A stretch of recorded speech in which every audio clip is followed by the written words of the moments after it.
I'll start it off. Here we go, and we're live. Yeah, it's Sam. I'm working from home today. We're actually in the Makers Academy Lab Week. So this is this new thing we established that every 6 weeks, the 6th week is a lab week for the juniors, a hiring week for the seniors, and that means that we don't give sort of focused support to the students that week from the coaches. So yeah, I get a bit more flexibility, and so I've been working from home today. I've been working on Clojure, the language today. A colleague of mine has written a book on Clojure and data analysis, and I was working through that book for him. It's his first book, so yeah, it's interesting. I mean, you know Clojure, the language? I have just heard of it, so barely, hardly anything. It's well, it's basically Lisp, so you probably know it back to front. But it's Lisp, but it's okay. in Java. So it's a Java. It runs on the Java virtual machine. But actually, if I share the screen here, I can show you a little sneak peek of it. Is this screen one? That's a screen one. There we go. Yes, do that here. One of my screens has stopped working, but where are we going? I want to go to light table. Yes, here we go. Yeah, so I was just getting stuck here on loading some data about Russian, I forgot what it's called now. Brain. Okay, anyway, this is examples. Here we go. That's what I was just doing here. Yeah, this is, so it's sort of all, it's basically Lisp syntax or variant of. So everything with parentheses and so on, but it runs on the Java virtual machine under the hood. So you get kind of error messages like this that have Java sort of syntax. But yeah, I think it seems to be people are enjoying it. And I assume it's interpreted. Say again. Is it compiled to like okay, so it's going to be compiled to Java bytecode. Yes, exactly. JVM bytecode. Right? But is that the only way it runs, or does it run in an interpreted way also? Well, it seems to, the interesting, what is quite nice is with this project light table is that you can run, like I can highlight, as I think in some other things, is I can kind of run that kind of in the editor there.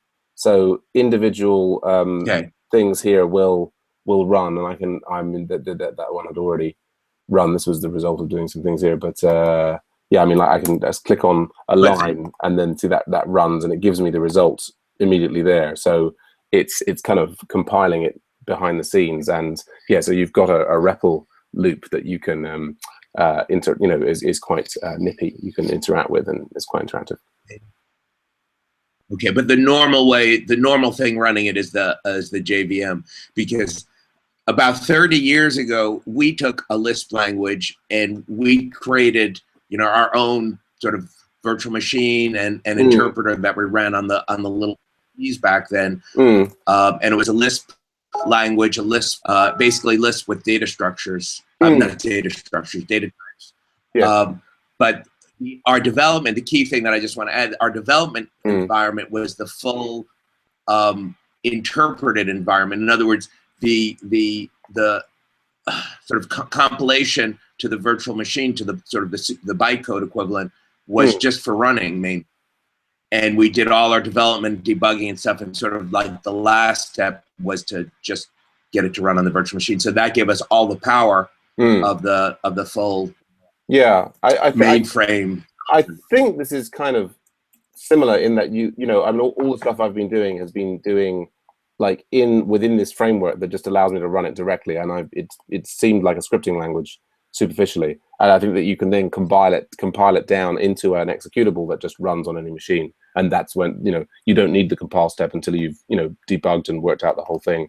And then you finally, once you've got that works, then you do the compilation step. But that may be a function specifically of this IDE that I'm in.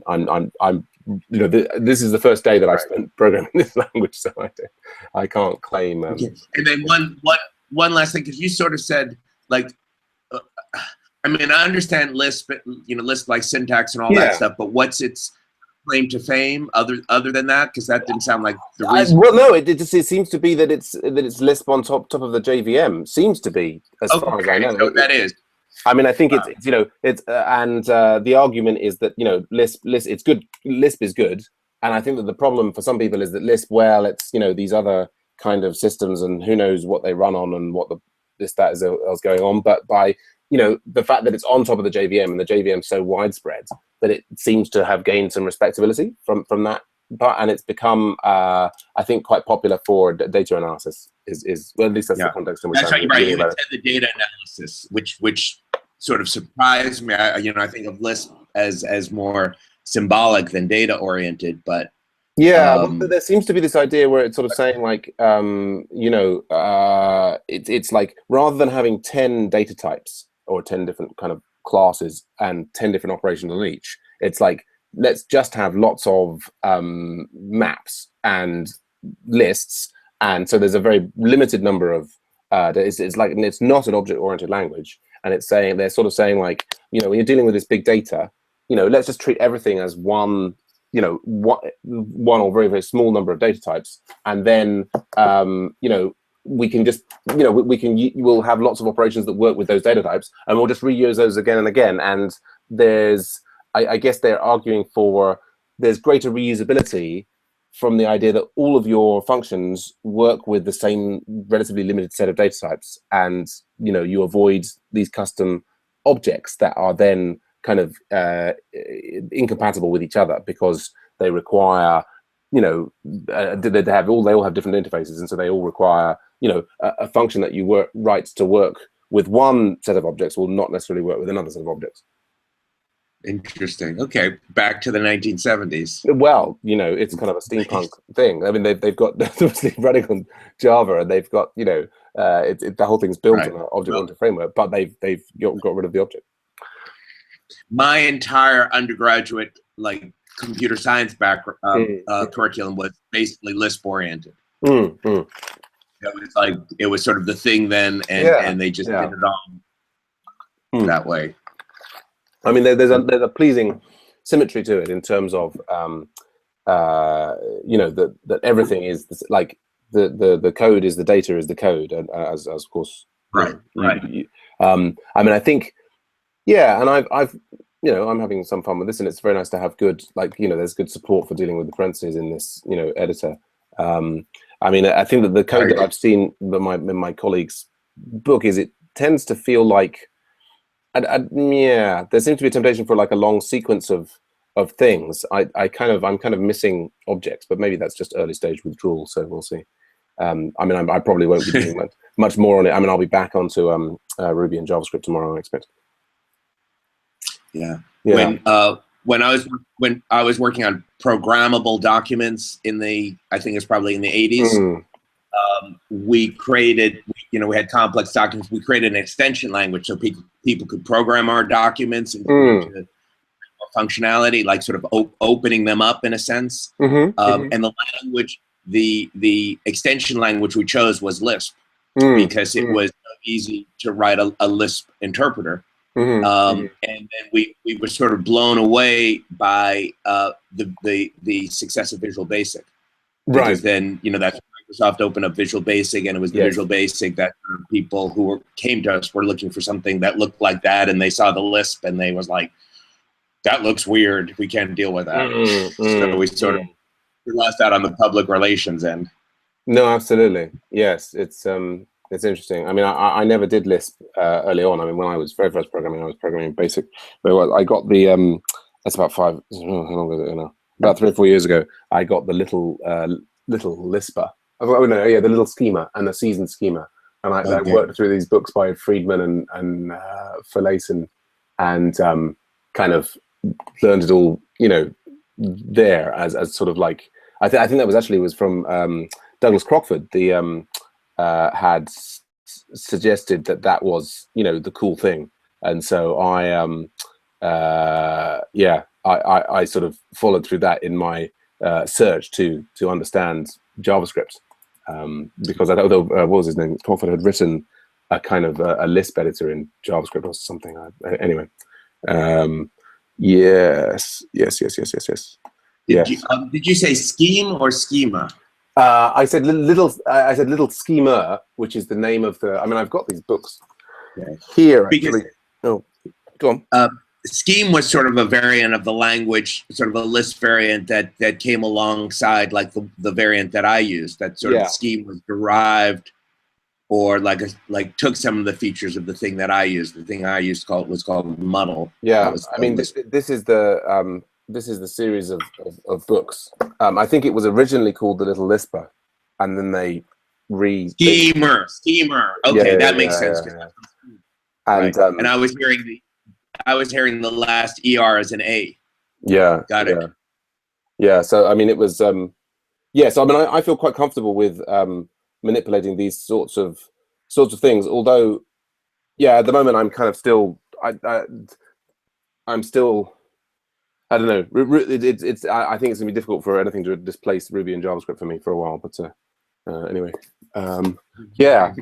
So I mean, on the topic of the course and this, that, and the other. I mean, from my side, yeah. I mean, I haven't heard back any further than I've said from Armando. We've had some other minor little things. I've got a guy from Southwest Baptist University saying that he wants a Spock set up, but you know, he probably won't be doing it until the fall, but he wants something to play around with. In the meantime, it's Tuesday, so this evening I'll try and catch up with distributing the copies of the textbook. And yeah, I mean, it's just an interesting question to see, you know, how much we'll be able to do over the summer in order to get things ready. Yeah, not much. And your course is wrapped up now? Right. This is my last week of actual classes. I'm having a guest lecture come in. Hopefully, I'm sort of egging them on to talk about design patterns a little bit. And then my last class is Friday. And then I have whatever I do. I actually have during my final exam. After the final exam, I show them something called Code Rush, which is about the formation of Netscape. No, sorry. The movement of Netscape into open source. It's a documentary, and one of my friends who's now at Google is like featured prominently in it. So I do a video conference with him at the end. Cool. And then that's my semester.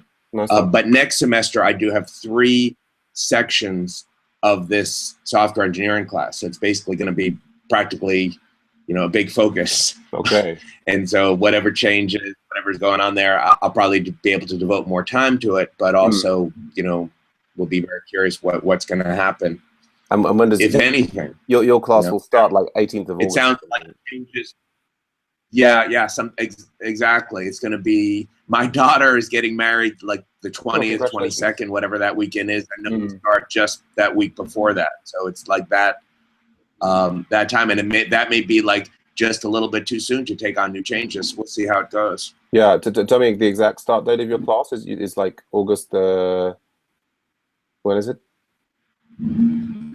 Well, you know, I'll tell you, I'm bringing that up now just to give the date, but the reality is, you know, there's a lot of flexibility at the beginning. There's a few weeks where we can just talk about Ruby and, makes sense. You know, so, but if there was like an actual plan I could count on, I could still adopt new materials. Okay, it's probably the 18th is my first actual class date. But like I said, that in itself is just time frame more than an actual. Yeah, no, but you're right about there being flexible. I mean, I would hope that I mean, my time to complete changes to the textbook will have been up by then. So I'll have those changes up and potentially for approval. I mean, the time that it then takes to get into the Amazon store, and then so when your students are starting to download the book, and I mean, we all know about how much trouble we've had in the past with getting those updates. But the changes should at least be on the table, because and yeah. So we'll see. I mean, I'll make sure to be in touch.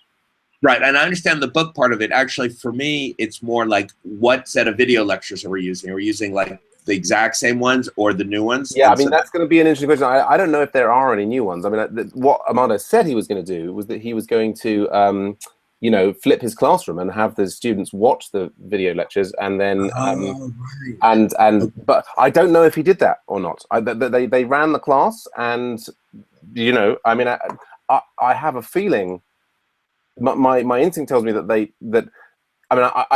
went through 3 rounds of trying to get the lectures recorded, and that last round was the one that they put the most effort into. I'm not saying that generated the best results, but that was the one that they put the most effort into. And yeah, I would be slightly surprised if he said that he's done all new lectures, but we'll see. I mean, the key thing really, right? No, it probably hasn't. Say again? No, you're right. He probably hasn't. Then so then that leaves me just like, okay, well, how are they dealing with any of the new assignments? Maybe there's only that one new assignment with the. I think there's only one new assignment with Sinatra, and maybe there'll be a couple of extra lectures on that. I mean, I would say in general, the biggest issue is going to be just making sure that the things are updated to Rails 4, and that there is a VM or a cloud hosting solution of some kind that will work reliably with them. I mean, that's the big deal, isn't it? Really. Yeah. And they're not. Do you know if he's running the class in the fall? Probably not. I don't know. He might be. I don't know. Right. Yeah. But one of the advantages when Berkeley is running the class, the AutoGraders are more reliable. Sure. I have found, as opposed to when they're dormant, right? Yeah. I mean, my subversive plan is to try and set up CI on the AutoGrader repos so that one can kind of get feedback via submitting a pull request rather than necessarily, that you can get your assignment graded through a pull request rather than necessarily through edX. But that's very subversive, and that would I'll probably be the ninjas, the Berkeley ninjas. No, not allowed. That's wrong, or something. I don't know. But yeah, we'll see. I'll focus on the textbook first. We get to. You never started the recording, did you? Oh yeah, no, it's recording. Yeah. You never. Oh, it is recording. Okay, I was going to say because. Right. No, because I was going to say if you weren't, this has been much more fun without it being recorded. But so this is for posterity. Oh, absolutely. And I think that's, I realize that I've signed my own death warrant, really. I always say things on live tape that really, everyone can see transparently through my subversive, the fact that I'm just trying to undermine everything. And I don't know. I mean, I keep on having these ideas about how people could learn, and, it's all, I don't know. Is it just my imagination? I think people could learn in this exciting, faster, open sort of way. Who knows if it's anything to do with reality? Everybody seems to question me. Anyway, yes. Well, we should probably wrap it up there because I'm fine. Yeah, and I would just to add the to footnote your last statement is I think sort of subversive comments are probably are the best and desirable, because I think my life experience of more overall sort of harm and bad things comes from people not speaking the truth and not speaking their mind and not saying like things that are like potentially correct, and then all the suffering that results that people don't realize it. Yeah. Well, I think the danger for anyone is to assume that they're that they're correct. I think it's important I had a discussion with the CEO of my company recently, and then he was saying, one of the things he was confused about when we were first working together was like, what does San Jose stand for? Because he kept like asking me things, and I was saying, well, it depends. And I'm pointing out to him that I'm a pure subjectivist. I don't know that I believe in any fundamental existence of a reality. I certainly have opinions. I'm like, I have these theories that like, oh, if we did this, maybe it would help the students. But I'm not. I don't believe that there's necessarily a one right way. Maybe that undermines my case sometimes. It would be easier if I was dogmatic and said, yes, this will work, and I can guarantee it, and that's all wonderful. But I mean, I think this interesting thing that there is. I mean, Armando, I think walks this, this fine line, and he's very aware, I think, of the kind of the current academic machine and what will pass muster with different institutions and so on.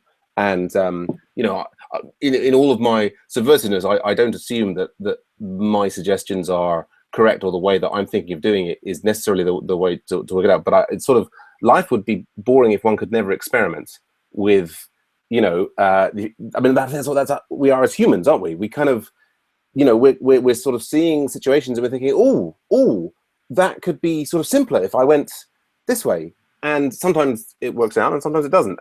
But it's sort of, you need to experiment somewhat. Yeah. And I mean, I agree with the sentiment. I would have a lot to say about some of the specifics, and I'm not. So I'm going to zip and say nothing. I mean, even about giving the philosophical kind of statements, because we both want to get going. But maybe we'll get into the specifics. Hopefully, the first couple of weeks in August, we can get into some of the specifics and see if we can make changes in the textbook that you know. Right. Well, you're talking the core specifics, and I was even alluding to the philosophical specifics. But well, either way, maybe we can even reach in and change some of the philosophical specifics. That's well, maybe we need to write our own textbook. Maybe that's the way we need to go at some point. We'll see. I would, yeah. I wish I was like a little. If I was a little bit more motivated and into the topic, I would be like whole hog, and maybe I could be drawn in.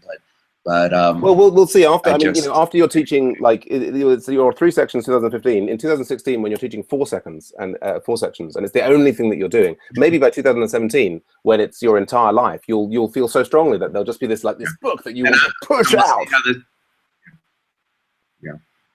Yeah. Okay. we will continue, especially if we continue this on an sporadic basis over the summer. Yeah. When perspective will be different. Good show. Nice one. Good talking to you. I'll catch up with you next week. This was enjoyable. Thanks. Good stuff. Bye for now. Bye.